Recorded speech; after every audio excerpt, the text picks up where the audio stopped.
يسعد أوقاتكم وأهلا وسهلا فيكم في فيديو جديد. اليوم رح شارككم طريقة تحضير الكفتة بطحينية.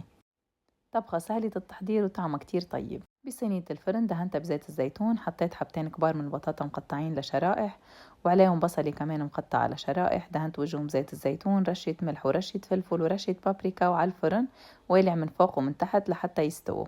وهلق بنحضر اللحمة، حطيت 500 جرام من اللحمة، حطيت عليهم كوب من البقدونس وبصلة مفرومة ناعم والتوابل اللي مكتوبين على الشاشة. خلطتهم مع بعضهم تقريبا من 3 إلى 4 دقايق لحتى تتماسك اللحمة، وشكلتها على شكل كرات وحطيتها على وجه البطاطا والبصل. ومن بعد هيك برجع الصينية على الفرن لحتى تستوي اللحمة. وبهذا الوقت رح نحضر الطحينية.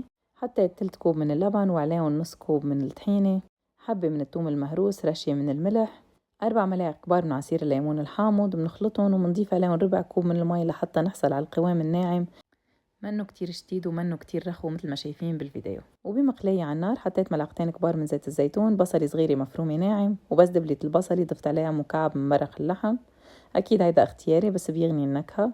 وبس يدوب منضيف الطحينية اللي حضرناها، نخلطهم على نار هادية، وإذا لاحظنا القوام شديد منضيف عليهم ربع كوب من المي وبنخلط لحتى نحصل على القوام الناعم والسلس. وطبعا هون فيكم تعدلوا الملح والحامض على ذوقكم.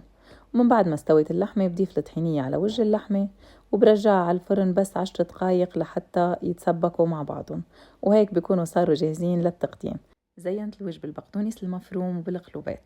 ألف صحة وهنا، بشوفكم فيديو جديد قريبا.